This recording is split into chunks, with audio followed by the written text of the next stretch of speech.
Nang sumunod na araw ay bumiyahe ang mag-ama upang umuwi muna sa kanilang probinsya. Habang sa kumpanya ay masayang pumasok sa trabaho si Kazuo dahil natutuwa ito na malapit nang bumalik si Kentaro.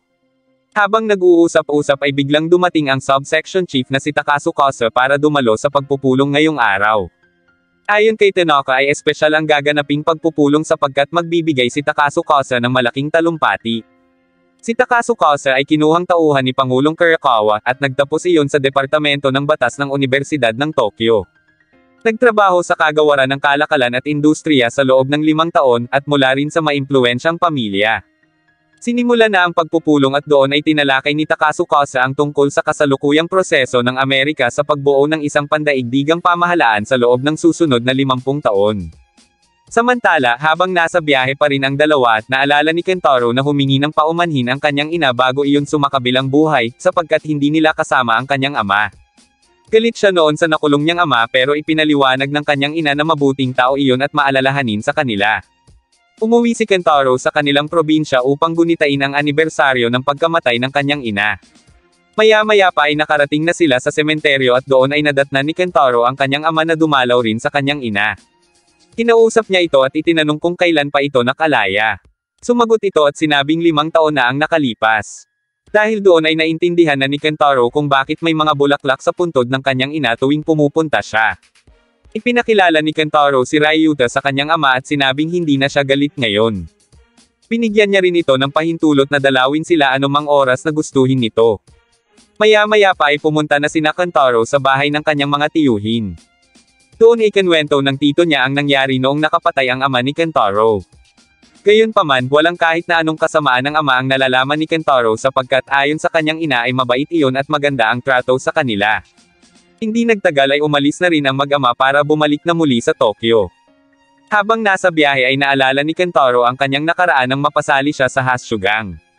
Dahil doon ay naisip ni Kentaro na mag-ama nga sila. Kinabukasan ay balik trabaho na muli si Kentaro at nakilala niya si Takasu Kosa na bagong pasok sa kumpanya. Nabanggit ni Takasu Kosa na nais niya sanang isali si Kentaro sa kanyang team, ngunit hindi umano pumayag ang presidente. Para kay Takasu Kosa ay bihira ang tulad ni Kentaro bilang miyembro ng isang organisasyon at itinuturing niya ito bilang karibal. Sa isip ni Takasu Kosa, wawasakin niya si Kentaro sa lalong madaling panahon. Kinabukasan, hinanap ni Kentaro si Mizuki sa isang parlor game upang ipaalam na hinahanap na ito ng asawa nito, ngunit ipinagpatuloy pa rin nito ang paglalaro ng pachinko. Maya-maya pa ay isang lalaki ang dumating at nag-agaw eksena doon. Umupo ito sa tabi ni Mizuki at galit na sinabing iyon ang machine na pinaglalaroan nito. Dahil sa takot ay nagkunwari si Mizuki na nakaramdam ng tawag ng kalikasan kaya pinabantayan muna nito kay Kentaro ang nilalaro niya. Pumayag naman si Kentaro at doon na muling gumawa ng eksena ang lalaki. Nais kasi nitong makipagpalit ng upuan ngunit ang ending ay kinagalitan nito ang nagtatrabaho doon. Nagsalita si Kentaro at tinanong ang lalaki kung ano ba ang ibig niyong sabihin. Dahil doon ay binastos ng lalaki si Kentaro. Kumandong ito kaya napikan na si Kentaro at ibinalibag ang mayabang na lalaki. Gaganti sana ito ngunit inawat sila ni Daojima, ang pinuno ng Mitsubigang, dahil nakakaabala sila sa ibang mga naglalaro. Dahil doon ay niyaya ng lalaki si Kentaro na sa labas na nila ituloy ang kanilang laban kaya pinona na ni Kentaro si Mizuki sa pag-uwi.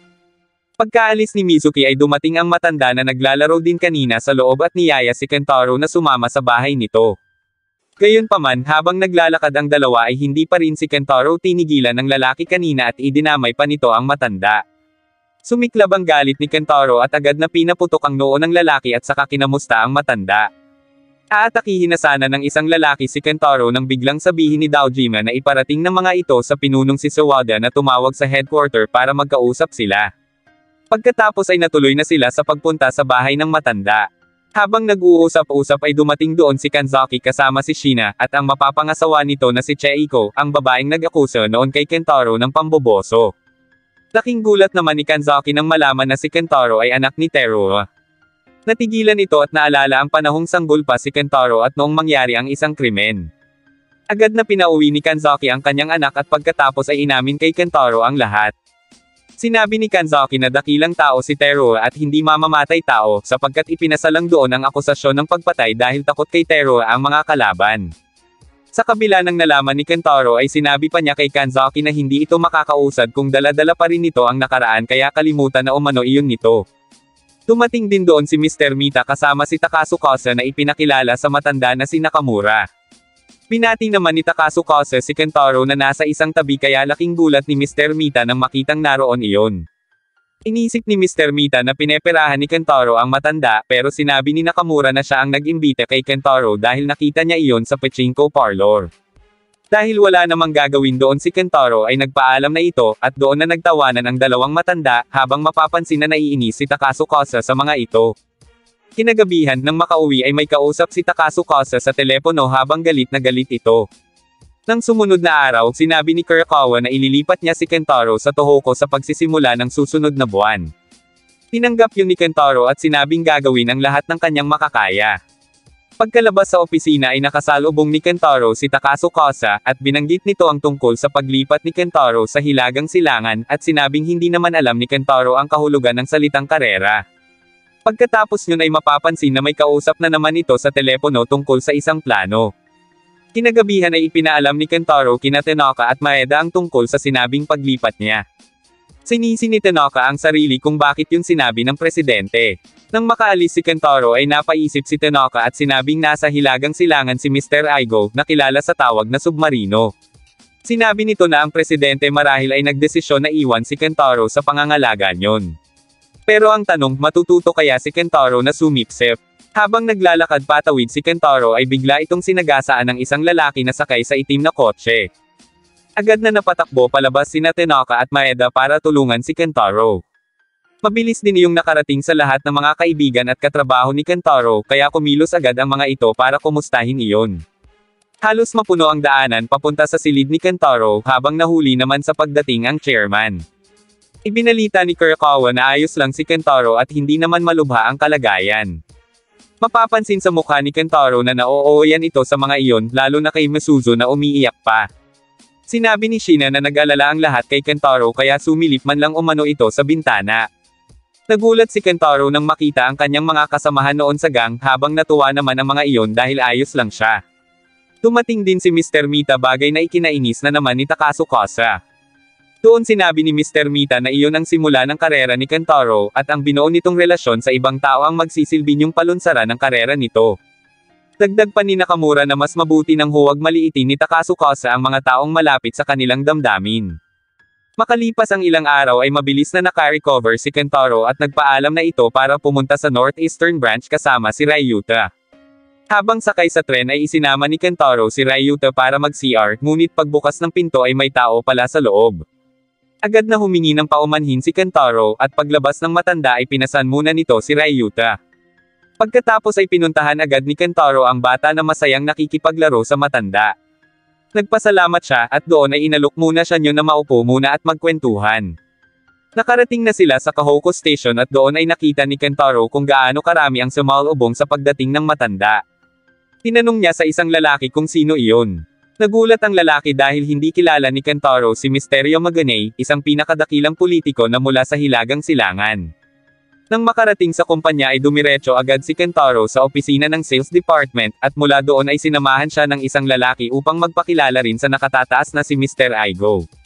Gayunpaman, hindi siya pinansin nito at nanatili lang na nakatakip ang dyaryo sa mukha habang pilit silang pinapaalis. Dahil doon ay nainis si Kentaro sa pambabastos at inalis ang nakatakip na dyaryo sa mukha nito. Sa galit ng presidente ay sinuntok nito si Kentaro at agad na pinatawagan si Kurakawa para sabihing hindi niya kailangan si Kentaro. Gayunpaman, sinabi ni Kurakawa na bahala si Mr. Aigo sa mga nais nitong gawin, basta plano niyang maging karapat dapat nakahalili sa pwesto si Kentaro habang nabubuhay pa ang chairman. Hindi na nakapagsalita pa si Aigo kaya pagkababa ng telepono ay ipinagbili nito na sabihin kay Kentaro na sa susunod na hindi siya irespeto nito ay humanda umano iyong mamatay. Nang magkamalay ay pinauwi na si Kentaro ng maaga upang maisaayos muna nito ang mga gamit sa tutuluyan nito.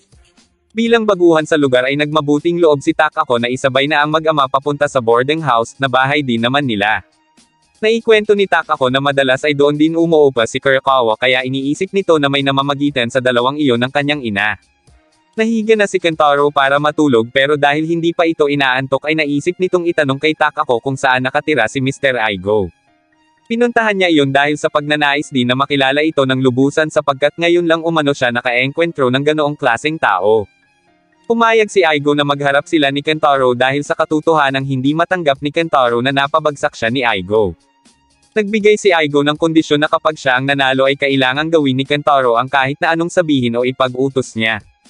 Agad na umatake si Kentaro, ngunit wala pa rin talaga siyang nagawa sa matanda. Natunugan ng pulis ang paglalaban nilang dalawa kaya agad ng mga iyong inaresto si Kentaro. Nagtaka ito kung bakit siya lang, at doon niya nalaman na si Aigo ay martial arts instructor pala ng mga pulis. Samantala, nang malaman naman ng investigador na taga Yamato Construction din si Kentaro ay pinalaya na agad nito si Kentaro at sinabing nagkaroon lang siguro ng hindi pagkakaunawaan ang dalawa. Lumabas si Kentaro sa istasyon ng mga pulis na galit kay Aigo. Pakiramdam ni Kentaro ay mahina siya dahil natalo ulit siya ng matanda, at isa pa ay kailangan niya ng sundin ang kahit anong ipag-utos nyon. Gayunpaman, napatunayan pa rin naman niya sa kanyang sarili na malakas siya dahil nagawa niyang iligtas ang aso ng matanda na nahulog sa ilog. Kinabukasan sa opisina, dahil abala ang lahat at tanging si Kentaro lang ang walang ginagawa ay naisip nito na itanong kay Manager Murakami kung ano ang ipapagawa sa kanya. Ngunit dahil nasa ilalim ni Mr. Aigo ay hindi umano nila pwedeng utusan si Kentaro. Hindi nagtagal ay nakatanggap si Kentaro ng tawag mula kay Mr. Aigo at inutusan siyang pumunta sa City Hall para magsumite ng bid o alok. Ginagawa iyon ni Aigo para matuto si Kentaro sapagkat sa tingin nito ay seryoso si Kurokawa sa sinabi niyo na gagawing kahalili sa pwesto si Kentaro. Ngunit labag sa kalooban ni Kentaro ang pagdalo doon dahil wala naman siyang kaalam-alam sa mga dapat gawin. Pagkarating sa City Hall ay nagtanong si Kentaro sa mga empleyado kung paano siya makakarating sa silid na paggaganapan ng pagpupulong. Ngunit pagkaturo sa direksyon ay tinanong pa siya ng isang lalaki kung hindi man lang ba siya nag-research bago pumunta doon, bagay na ikinainis ni Kentaro. Kagagalitan na sana ni Kentaro ang lalaki nang biglang tumawag si Mr. Aigo at sinabing igalang ni Kentaro ang mga opisyal ng gobyerno. Dahil doon ay walang choice si Kentaro kundi sumunod sa utos ni Aigo bilang pagtupad na rin sa kasunduan ng matalo siya nyon. Nagtungo na siya sa silid at doon ay sinalubong siya ng isang lalaki. Ibinigay niyo ng papel na may nakasulat ng halaga ng kanyang ibibid at saka sila bumalik sa silid. Habang nagaganap ang pagbibid ay nagtataka si Kentaro kung bakit ipinadala siya doon nang wala man lang kaalam-alam. Inihulog niya na ang papel na ibinigay kanina ng lalaki, ngunit idineklara iyong walang bisa dahil sa kakulangan. Bilang resulta ay ang Tape Construction ang nakakuha, ang kumpanyang inirerepresenta ng lalaki kanina. Bilang pasasalamat ng lalaki ay nagkaroon sila ng salo-salo at saka iniabot kay Kentaro ang isang sobre bilang kabahagi umano niya. Pagkabalik sa kumpanya ay agad na tinanong ni Kentaro si Mr. Aigo kung para saan iyon sapagkat hindi niya maintindihan ang mga nangyayari. Binuksan ni Mr. Aigo ang sobreng ibinigay ng lalaki at sinabing iyon ang unang karanasan ni Kentaro sa pinagplanuhang pagbid, at iyon na ang trabaho ni Kentaro mula ngayon. Ang dapat lang iwasan ni Kentaro ay ang magkamali sa mga opisyal ng gobyerno dahil kapag nangyari iyon ay mananagot umano ito kay Mr. Aigo. Kinahapunan ay sabay na umuwi sina Kentaro at Takako, at napansin ng mga ito ang dami ng tao dahil sa paghihintay sa concert ng superstar na si Mimi. Habang nasa sasakyan ay natanong ni Mimi si Kentaro kaya agad nitong pinahinto ang sasakyan at bumaba para yakapin iyon. Bago pa tuluyang pagkaguluhan ay pinabalik na si Mimi sa loob ng sasakyan kaya isinigaw na lang nito kay Kentaro na bisitahin siya sa Kohako Hotel. Nang makauwi na ang dalawa ay biglang dumating si Yuki sa bahay ni Takako para kay Kentaro. Hindi nagtagal ay dumating din si Misuzo na dumalaw muna kay Kentaro bago pumunta sa panonood ng concert ng anak na si Mimi. Dahil sa angking ganda ng tatlong babae na may gusto kay Kentaro ay na-insecure si Takako sa mga iyon. Gayunpaman, sa kabila ng pag-iimbita ng mga iyon ay sa kanya naman pumunta si Kentaro para magpaturo sa trabaho dahil sa City Hall ito naka-assign kinabukasan. Dahil sa tulong at mga paliwanag ni Takako ay nagawa ni Kentaro ng maayos ang kanyang trabaho. Natuwa rin kay Kentaro ang mga tagaluto sa kantin dahil pinuri nito ang luto ng mga iyon, gayong halos lahat umano ng kumakain doon ay nagrereklamo sa lasa ng pagkain. Lumapit si Mr. Handa kay Kentaro at tinanong kung gusto nitong tumulong sa kanilang trabaho. Napatayo si Kentaro sa tuwa habang naisip naman ni Handa na hindi siguro siya namukha ni Kentaro noong iligtas nito ang kanyang aso. Agad na nagpaalam si Kentaro kay Mr. Aigo na mag-e-extend siya ng duty sa City Hall. Pagkatapos makuha ang permiso ng presidente ay pumunta na si Kentaro sa department chief na si Handa.